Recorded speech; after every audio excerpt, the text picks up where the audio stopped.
Correção da nossa prova A4, primeira parte.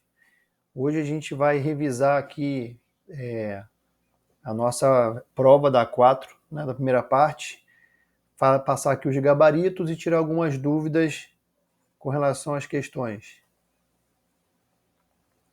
Bom, primeiro eu queria dar umas dicas para vocês, antes de vocês questionarem qualquer questão. É que eu falo que o que vai cair na prova? Vai cair na prova o que eu passo em sala de aula, nota de aula, livro didático e que a gente coloca no ambiente virtual. E muitas vezes eu cobro na prova o que eu disse em sala de aula, né? Eu sempre falo que eu passo no quadro é um resumo, né? São os principais tópicos, mas aí como eu vou comentando, tem coisas que eu falo que vai ser cobrado, né, na prova, que não vai estar lá no quadro. E quem vai acertar? Quem prestou atenção na aula, né? Tem gente que escreve exatamente o que eu falei em sala de aula. E isso é legal porque eu percebo que a pessoa participou, assistiu, entendeu a aula. Um exemplo, né? Algumas dicas que eu vou dar para esse trimestre, né? Pode ter caído na prova anterior, pode cair na próxima prova, pode cair lá na nossa meia. Quando eu falei sobre a OMC, né? A Organização Mundial do Comércio, né? Aí quando eu falei sobre a Organização Mundial do Comércio, eu toquei no assunto do protecionismo. E aí a gente falou sobre algumas barreiras tarifárias. E aí eu falei em sala de aula, né? Eu comentei de uma diferença entre a barreira tarifária e as barreiras não tarifárias, né? Aí, por exemplo, o que eu falei no dia da aula lá? Eu comentei, né, que barreira tarifária é toda aquela formada a partir da aplicação de uma tarifa que é aplicado nas importações de uma mercadoria estrangeira, né? Quando a mercadoria estrangeira ela chega no país com um valor maior do que ela tem no seu local de origem, né? E isso graças a quem? As tarifas, né? Reduzindo o quê? A competitividade no país de destino. E aí eu comentei, né? Se existe barreira tarifária, existe barreira não tarifária. E a barreira não tarifária, por outro lado, é aquela barreira que não é estabelecida na forma de tarifa, né? Um exemplo, quando acontece cota de importação. Eu falei sobre cota de importação, né?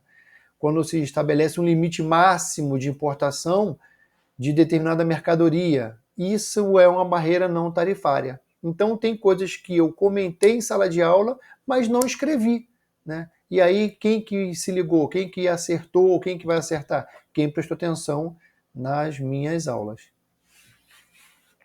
Então bora lá, sem delongas, eu vou passar aqui rapidamente aqui o gabarito da nossa prova, e aí pode ser que a ordem da questão não esteja de acordo com a sua prova, porque apesar de elas terem as mesmas questões, elas estavam em ordens aleatórias.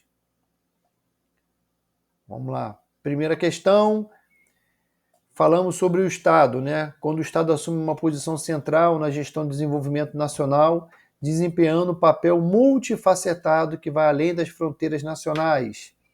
Aí, nessa questão, você tinha que ler e pegar os principais tópicos para poder tentar responder. E aí, nessa questão, eu falei assim, enquanto atua como agente facilitador da integração regional e um participante ativo na dinâmica da globalização. Estamos falando sobre o quê? Globalização. Aí a pergunta era, de acordo com o texto, qual é o papel do Estado na promoção do desenvolvimento nacional que vai além das questões internas?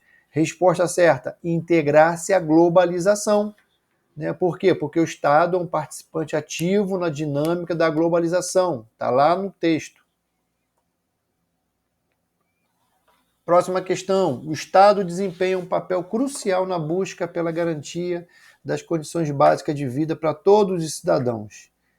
Aí a pergunta era, assim podemos afirmar que o principal objetivo das políticas de educação, saúde, habitação, assistência social, mencionada do texto aí está fácil, eliminação, garantir condições básicas de vida para todo cidadão. Se eu estou falando sobre educação, saúde, habitação, assistência social, estou falando de condições básicas de vida. Sobre a Liga das Nações, a gente viu assim, a eficácia das Ligas das Nações foi severamente comprometida pela ausência das grandes potências. Pronto. Aqui já está a resposta da questão todinha, se você leu tudo lá, né? Aí a pergunta era assim, considerando o texto apresentado, a ausência das grandes potências, como os Estados Unidos, que limitou, né, o sucesso da Liga das Nações, é justificada porque as grandes potências não apoiaram ativamente a ação da Liga. Falei isso aí em sala de aula. A ONU se distingue das Ligas das Nações por sua estrutura mais inclusiva, né? Ela era mais abrangente, mais representativa, o que amplia sua legitimidade e capacidade de ação em questões globais. Aí a pergunta era, o aspecto da ONU que a tornou mais inclusiva em comparação com a Liga das Nações a resposta já está lá no texto, a sua abordagem abrangente para promover direitos humanos e cooperação internacional. Ela é mais representativa, mais ampla, né? Tem a maior capacidade de ação em questões globais. Tudo isso está lá no texto. Questão de interpretação. Além da sua missão primária de manutenção da paz e segurança internacional, eu cheguei a falar isso aí, uma das principais atividades da ONU é garantir a paz, estamos falando de guerra, né? Paz e segurança internacional. A ONU também busca promover uma ampla gama de objetivos que abrange questões humanitárias. Aí a pergunta era o seguinte, de acordo com o texto, que você tem que ler com calma, de acordo com o texto, o objetivo da ONU, que vai além da manutenção da paz e segurança internacional, é respeito aos direitos humanos e desenvolvimento econômico e social. Né? Não é intervenção militar em conflitos locais, né? Ela é internacional. Não é controle rigoroso das relações comerciais, isso aí não é ONU, comércio. Imposição de sanções unilaterais a Estados-membros, impor sanção unilateral, não. Desenvolvimento de armas nucleares, essa estava fácil. Considerando a diversidade dos papéis das ONGs na sociedade civil, a dinâmica entre elas, né, entre as ONGs e o Estado, pode ser escrita como toda ONG pode desempenhar diferentes papéis, incluindo parceria, fiscalização, mediação com o Estado. Essa aí era aquelas características, aquelas atividades que as ONGs exercem na sua relação com o Estado. Isso aí eu falei, repeti, passamos exercício. Agora as duas discursivas. Lembrando que se a questão da discursiva ela tem 2 scores, eu espero e você precisa colocar 2 ideias diferentes. E aí a pergunta era sobre a conferência de Bretton Woods, né? Eu pedi para descrever como que os Estados Unidos e o Reino Unido tiveram um papel predominante na definição das regras desse plano econômico. E aí eu falei em sala de aula, quem prestou atenção colocou exatamente o que eu falei em sala de aula.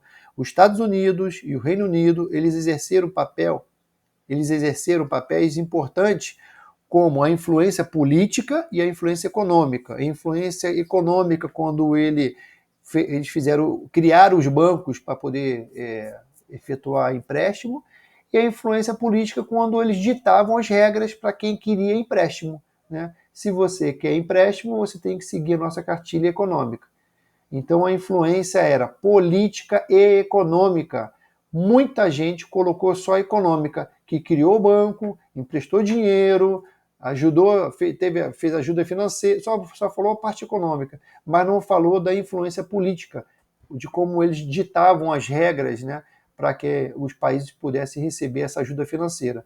Mas teve gente que gabaritou porque escreveu isso na prova porque eu falei isso em sala de aula. Prestou atenção, se deu bem. Não prestou atenção, aí arca com as consequências. Segunda Guerra Mundial, né, deixou o mundo devastado, principalmente a Europa. Os Estados Unidos, parte da Ásia sofreram com as mortes e a devastação resultado da guerra cruel e violenta. Mas agora, olha só, parêntese, mas nem todo mundo sofreu teve uma devastação física, mas apenas econômica.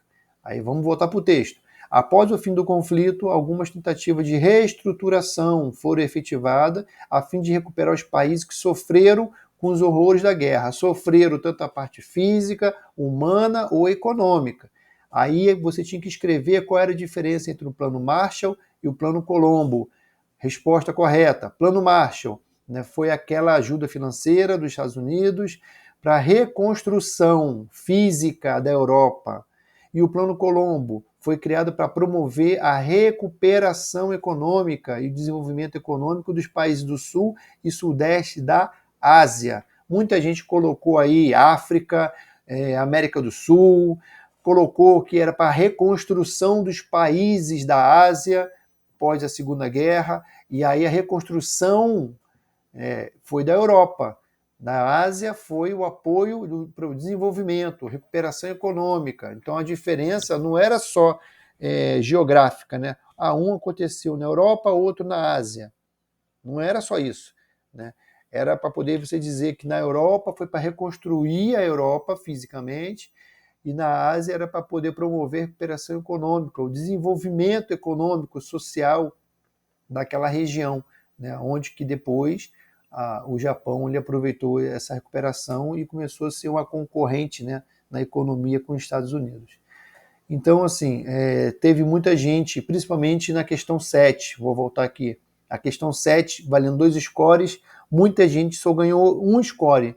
Por que eu perdi outro score? Não, você não perdeu outro score, você deixou de ganhar ele, né? Porque em vez de você citar duas influências, né, a influência política e econômica, você citou só a influência econômica, esqueceu de falar da parte política, que os Estados Unidos, né, principalmente os Estados Unidos, né, e o Reino Unido exerceram sobre todos os países que participaram dessa conferência aí econômica aí. Tá? Então você não perdeu um score, você deixou de ganhar quando você não citou a influência política. E aí eu já falei, e aí eu volto a repetir. Aprenda com os erros. Para as próximas questões, não é você colocar o que você acha o que é, o que você pensa, é você colocar o correto. E como é que você coloca o correto? Quando você participa das minhas aulas, né? Quando você está lá de corpo, alma e mente presente, né? Quando você está lá só de corpo presente, só sem participar da minha aula, ou estão fazendo outras atividades, ou estão conversando, ou até mesmo mexendo no celular quando você pensa que a gente não está vendo, mas todo mundo percebe quando tem alguém mexendo no celular. Aí depois vem as consequências, então não adianta reclamar, beleza? Então vamos focar aí nas aulas, reta final, terceiro ano, reta final, dá um gás aí diferenciado aí. E aí fica a dica aí para a nossa próxima prova, que vai ser na terça-feira agora, dia 25, beleza? Então assistam essa aula, essa revisão, para poder você pegar as dicas também para a nossa próxima prova. Até a próxima prova e bons estudos!